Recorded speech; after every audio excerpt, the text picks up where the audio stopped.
कि प्रात कहा मुनि सन रघुराई, प्रात कहा मुनि सन रघुराई, प्रात कहा मुनि सन रघुराई। निर्भय जग करहु तुम जाई, निर्भय जग करहु तुम जाई। होम करन लागे मुनि जाई,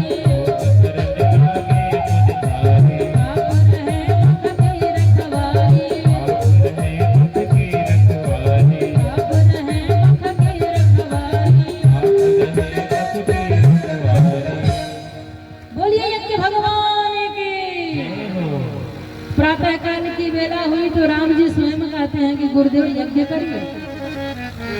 तब गुरुदेव ने यज्ञ प्रारंभ किया। राम लक्ष्मण यज्ञ की रक्षा करते हैं। सुबाहु का आगमन हुआ, सुबाहु को राम जी ने मार दिया। मारीच का आगमन हुआ तो राम जी मारीच को बिना फर का बाण मारते हैं। मारीच जाकर के सागर के उस पार गिरा। कि आगे कथा में अभी रामचरितमानस में इसकी आवश्यकता पड़ने वाली है। यज्ञ रक्षा हो गई। विश्वामित्र जी कहते हैं राघव, जब यज्ञ रक्षा के लिए ही आए हो, चले हो, तो एक काम करो, जनकपुर में धनुष यज्ञ होने वाला है, चल करके उस यज्ञ की भी रक्षा कर दो। तो आपको बताऊं, श्री रामचरितमानस ग्रंथ में राम जी 3 यज्ञ की रक्षा किए हैं। 3 यज्ञ की रक्षा करते हैं, क्योंकि भगवान का काम है यज्ञ से ही उत्पन्न होते हैं और यज्ञ की रक्षा के लिए ही राम जी पद यात्रा प्रारंभ किए हैं। तो रास्ते में पहुंचते हैं, रास्ते में अहिल्या का उद्धार करते हैं और इसके बाद मुनिवर ने जनकपुर को दिखाया। बोले राम लक्ष्मण, ये देखो जनकपुर नगरी दिखाई दे रही है, बड़ी सुंदर नगरी है। और वास्तव में बड़ी सुंदर नगरी है, क्योंकि तुलसी बाबा ने बड़े ही गौर से सूक्ष्मावलोकन करके तीनों नगरों को देखा है। अयोध्या नगरी को देखा तुलसी बाबा ने, तो लिखा बड़ी सुंदर नगरी है। भाई सुंदर क्यों ना हो, ये राम जन्मभूमि है। तो राम की जन्मभूमि अयोध्या नगरी, तो ये बड़ी सुंदर नगरी है। लेकिन तुलसी बाबा ने जब सूक्ष्म दृष्टि से देखा तो क्या दिखाई दिया कि यहाँ पर एक दुष्ट मंथरा बैठी है। मंथरा नाम मंथरा मंदमति चेरी कई कई केरी, और अजस पटारी ताही करी गई गिरामती फेरी। और उस मंथरा को अयोध्या की 7.5 बताया गया है। तो तुलसी बाबा ने लंका की ओर देखा, बोले रे इसे क्या देखे हैं, ये तो निशाचरों की नगरी है, दैत्यों की नगरी है, दुष्ट रावण यहाँ रहता है। पर नहीं, जब सूक्ष्म दृष्टि डाली तुलसी बाबा ने तो क्या दिखाई दिया। हनुमान जी ने प्रमाणित किया है कि भवन एक पुनि देख सुहावा, हरि मंदिर तह भंग मनावा, राम आयुध ग्रे शोभा वर्ण न जाई, नो तुलसी का वृंद तह देख की हरस कपिला। ध्यान से देखा तो क्या दिखाई दिया, इन दुष्टों की नगरी में भी एक भक्त विभीषण बैठा है। यानी कोई व्यक्ति कितना भी अच्छा क्यों ना हो, उसके अंदर कुछ न कुछ बुराइयां भी अवश्य होती हैं। और कोई व्यक्ति कितना भी बुरा क्यों ना हो, तो उसके अंदर कुछ न कुछ अच्छाइयां जरूर होती हैं। ये चिंतन की बात है, क्योंकि तुलसी बाबा लिख रहे हैं कि जड़ चेतन गुण दोष मैं विश्व की न करता। कोई व्यक्ति ये चैलेंज नहीं कर सकता कि मुझ में सिर्फ अच्छाइयां हैं। कोई ये नहीं कह सकता किसी के बारे में कि उस व्यक्ति में सिर्फ बुराइयां ही बुराइयां हैं ना। ये शास्त्र विरुद्ध बातें हो जाएगी। जो अच्छा है कुछ न कुछ बुराई उसके अंदर है, जो बुरा है कुछ न कुछ अच्छाई उसके अंदर है। लेकिन ध्यान रहे, शास्त्रों से भी ऊपर है हमारे जनकपुरवासी। जब तुलसी बाबा ने जनकपुरवासियों को देखा तो क्या दिखाई दिया, जनकपुर कैसा है, इस शास्त्र की मर्यादा से भी ऊपर है। यानी इतने अच्छे लोग हैं जनकपुरवासी कि यहाँ पर बुराई नाम की कहीं कोई चीज दिखाई नहीं दे रही है। हम नहीं कर रहे, तुलसी बाबा प्रमाणित कर रहे हैं।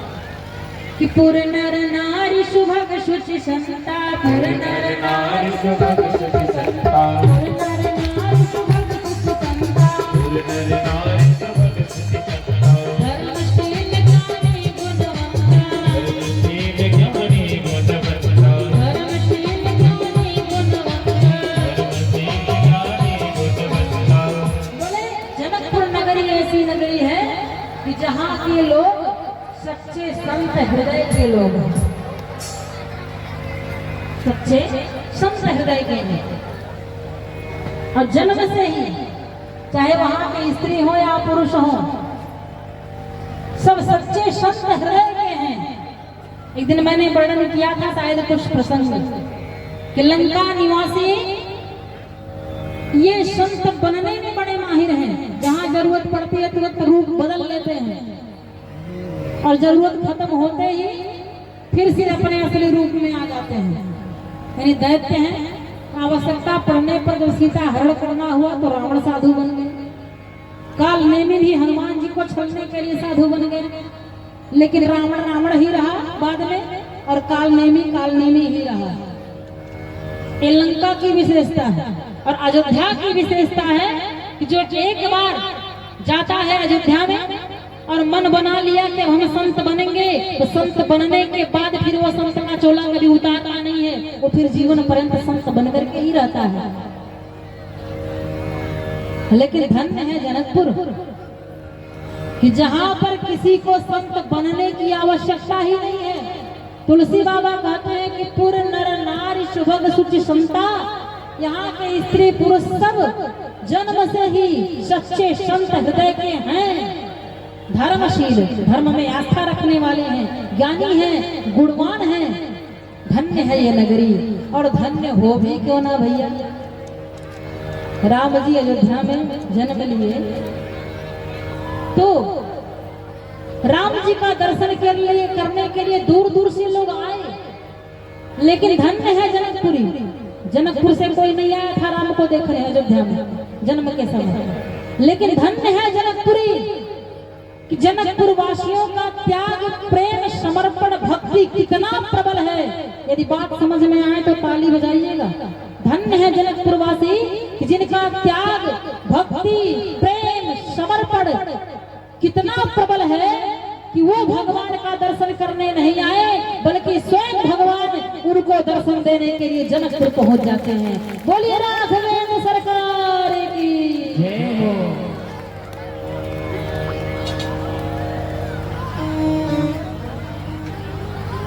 अब ऐसे नगर को देखने की इच्छा हुई लक्ष्मण जी की।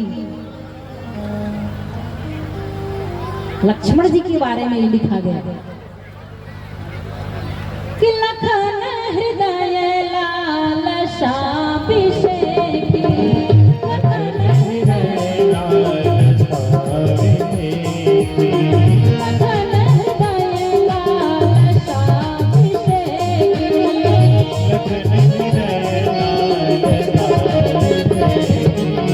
जाई जनकपुर आई है देखी, जाई जनकपुर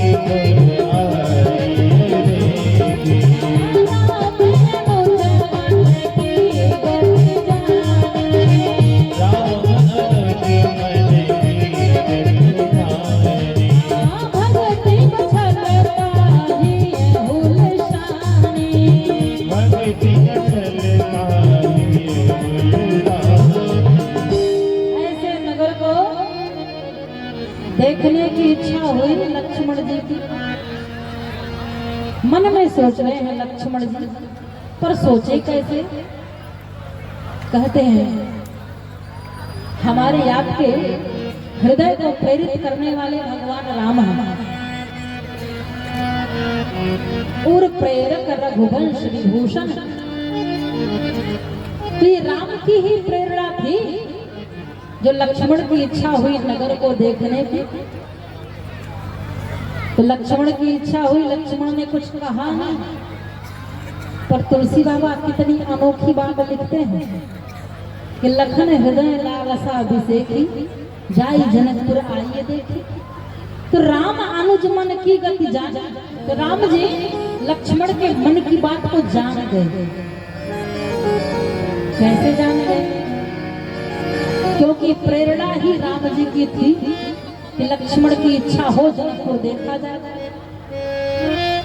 और जब राम जी जान गए कि लक्ष्मण की इच्छा है नगर देखने की, तो राम जी शांत नहीं रहे।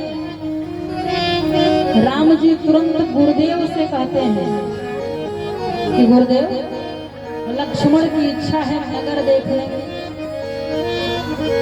यदि आप आज्ञा दें तो मैं जाऊं नगर दिखा करके वापस लेकर के आ जाऊं। गुरुदेव कि जो रावुर यश मैं पावो तो नगर दिखाई तुरंत नहीं आओ। यदि आपकी आज्ञा हो तो जाऊं और नगर दिखा करके वापस लेके आओ। तो ध्यान रहे विश्वामित्र जी का स्वरूप कैसा है। अब विश्वामित्र जी के बाल और दाढ़ी बिल्कुल सफेद हो चुकी थी। जीवन में अनुभव बहुत है। विश्वामित्र जी सोचने लगे अपने मन में कि लक्ष्मण की इच्छा है नगर देखने की, लक्ष्मण ने कहा नहीं और राम कह रहे हैं कि मैं जाऊं नगर दिखा के लेके आऊं, तो क्या राम की इच्छा नहीं है? इसका मतलब राम की भी इच्छा है नगर देखने की। ध्यान रहे।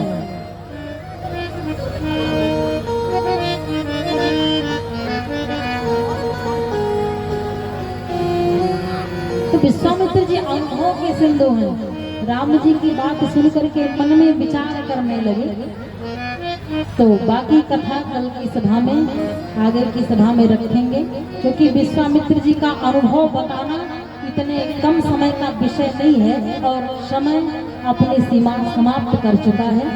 तो आए प्रेम से प्रभु के नाम का उद्घोष करें। बोलिए संकट मोचन महाराज की।